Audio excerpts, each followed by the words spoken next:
Hello everyone, I hope आप सब अच्छे से पढ़ रहे होंगे। So I am Amrita Korner, selected as IBPS PO। तो मैं आपको RRB PO की जो न्यू सेक्शनल टाइमिंग है उसके अकॉर्डिंग आपको मॉक टेस्ट किस तरह से अटेम्प्ट करना है वो मैं एक बार बता देती हूँ। आई थिंक आप लोग अभी बहुत अच्छे से पढ़ रहे होंगे, तो बट फिर भी मैं एक बार बोल रही हूँ कि अगर मैं आपकी जगह होती तो मैं किस तरह से करती थी। ठीक है, तो देखो जो हमारी टाइम डिविजन है वो है रीजनिंग में 25 मिनट एंड क्वांट में 20 मिनट। ठीक है, अब मैं एक बोल रही हूँ, देखो एक जनरल बात है कि जो बाकी एग्ज़ाम है बैंक की, ठीक है, IBPS PO clerk, SBI PO clerk, उसमें क्या होते हैं, आपको 20 मिनट रीजनिंग में टाइम देते हैं एंड 35 क्वेश्चन होते हैं। ठीक है, तो आपको ना माइंडसेट थोड़ा सा उस तरह की बनाना मैंने करना है कि जब IBPS PO, SBI PO या फिर क्लर्क के एग्ज़ाम देते हो तब अगर 20 मिनट में 30 क्वेश्चन अटैम्प्ट करते हो, बहुत सारे स्टूडेंट करते हैं, मैंने भी किया था, तो इस एग्ज़ाम में क्यों अब 25 मिनट में 35 प्लस क्वेश्चन नहीं कर पाओगे। तो आपको टारगेट ऐसा ही रखना है कि 25 मिनट में आप रीजनिंग में 35 प्लस क्वेश्चन करोगे। ठीक है, ये मैं एक टारगेट बोल रही हूँ जो आपको घर से फिक्स्ड करना है। ऐसा नहीं कि आपको आप अगर पेपर टफ होते हैं फिर भी आपको 35 करना है, वो तो नहीं, वो तो पेपर के ऊपर डिपेंड करते हैं, बट एक जनरल एक टारगेट है। ठीक है, कि 35 प्लस क्वेश्चन आपको अटैम्प्ट करना है क्वांट रीजनिंग में। एंड रीजनिंग में क्या आते हैं, एक आते हैं आपके मिसलेनियस जिससे आपके 15 मार्क्स क्वेश्चन आते हैं, एंड पाजल्स आते हैं। पाजल्स में आपकी 5 पाजल्स मोस्टली आते हैं जिसमें 5-5 करके क्वेश्चंस आते हैं, तो 25 मार्क्स। ठीक है, अब आते हैं कि पाजल्स की जो टाइप है जो एग्ज़ाम में डुएबल होते हैं। ठीक है, आपको देख के ही समझना है कि ये पाजल डुएबल है और उसको करना है, जैसे कि flat floor, sitting arrangement, circular हो या फिर रेक्टेंगल हो तो वो डुएबल होते हैं। फ्लैट फ्लोर में ऐसा होता है कि आपको एक वेरिएबल दे सकते हैं, ठीक है, पर्सन के साथ आपको कुछ फ्रूट्स खरीद रहा है, इस तरह के एक वेरिएबल दे सकते हैं। ठीक है, ईयर बेस्ड पाजल भी ईजी होते हैं, डुएबल होते हैं। रैंक एंड डेजिग्नेशन बेस्ड भी डुएबल होते हैं। एक अनसर्टेन रो RRB PO में आते हैं, मैक्सिमम शिफ्ट में आते हैं अनसर्टेन रो। ठीक है, तो इजी होते हैं, बट हाँ थोड़ा सा अनसर्टेन रो में ना आपको ध्यान देना है।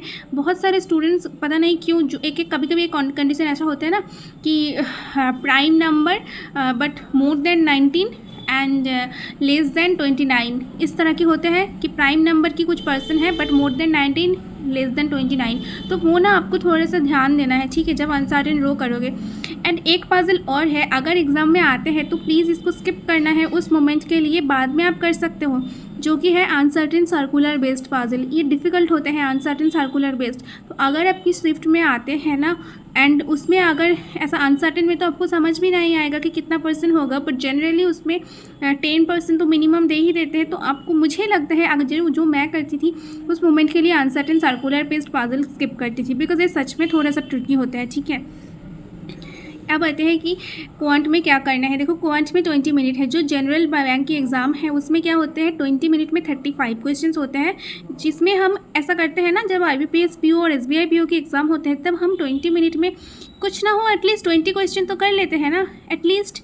एंड जो सिलेक्शन लेते हैं ना वो 25 to 28 भी कर लेते हैं। मैंने भी किया था और मेरा जो फ्रेंड्स था, जो भी फ्रेंड्स था जिन्होंने भी सिलेक्शन लेते हैं वो कर लेते हैं एटलीस्ट 25 क्वेश्चन। तो वही टारगेट आपको यहाँ पे भी रखना है कि 25 मिनट में आपको 20 मिनट में आपको 25 क्वेश्चन क्वांट में टारगेट करना है। ठीक है, अब ये फिर भी मैं बताऊंगी, ये डिपेंड करते हैं आपकी उस दिन का पेपर की लेवल क्या है, बट हाँ मैंने एक जनरल टारगेट बताया कि आपको 60 प्लस टारगेट करनी है, 60 एटलीस्ट। ठीक है, इसमें 35, इसमें 25 करके एटलीस्ट 60, बाकी आपकी कैपेबिलिटी के ऊपर डिपेंड करते हैं।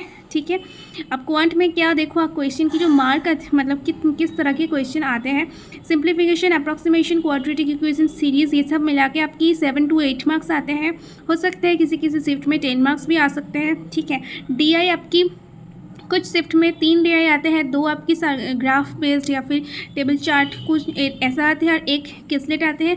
कुछ शिफ्ट में ऐसा भी होता है कि 2 DI आते हैं, वो डिपेंड करते हैं, बट मैक्सिमम केस में मुझे इतना लगता है कि 3 DI आते हैं। ठीक है, 15 मार्क्स। ठीक है, तो देखो 15 एंड इसमें अगर 8 मार्क्स भी आते हैं तो 23 मार्क्स आपकी यहाँ से हो गया। ठीक है, इसीलिए मैं बोलती हूँ कि स्पीड मैथ्स एंड DI बहुत अच्छे से करो कि आपकी स्पीड इंप्रूव हो जाए एंड आपको बहुत अच्छे से करना है। ठीक है, एंड उसके बाद है एरिथमेटिक। अभी एरिथमेटिक में क्या है, आपको थोड़ा सा, अगर आपकी एरिथमेटिक वीक है तो आप कुछ चैप्टर्स है जो जिसमें, जैसे कि ये जो चैप्टर्स मैंने यहाँ लिखा है ये थोड़ा सा इजी है, आपके डुएबल है, जैसे कि percentage, ratio and proportion, profit and loss, partnership, age, ये जो चैप्टर है ये इजी चैप्टर है, इससे डुएबल क्वेश्चंस आते हैं।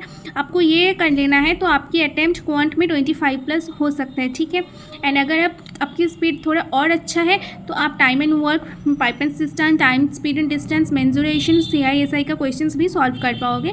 ठीक है, तो डरने की कुछ नहीं है। थोड़ा सा आपको स्ट्रेटेजी मेंटेन करना है कि जब हाँ पहले ऐसा था कि आप रीजनिंग में कम टाइम देके 30 क्वेश्चन ऐसे सॉल्व कर लेते थे एंड क्वांट में थोड़ा सा ज़्यादा टाइम देके अगर 30 क्वेश्चन सॉल्व कर लेते थे तो 60 मार्क्स एटलीस्ट हो जाता था।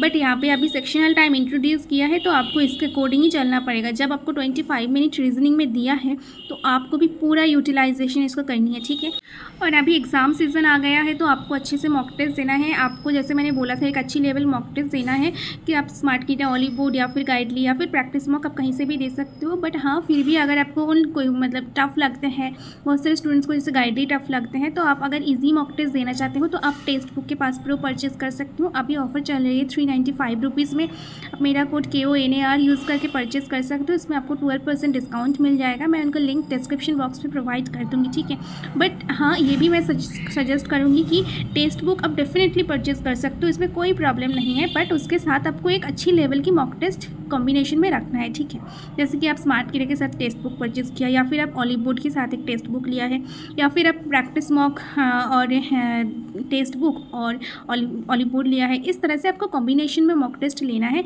कि आपके पास एक ईजी मॉक भी हो, एक टफ मॉक भी हो। ठीक है, एंड आई थिंक आपके सारे डाउट क्लियर हो चुके हैं। And thank you, take care and bye. बहुत अच्छे से आपको एग्जाम देना है एंड सिलेक्शन लेना है। ठीक है, थैंक यू, टेक केयर।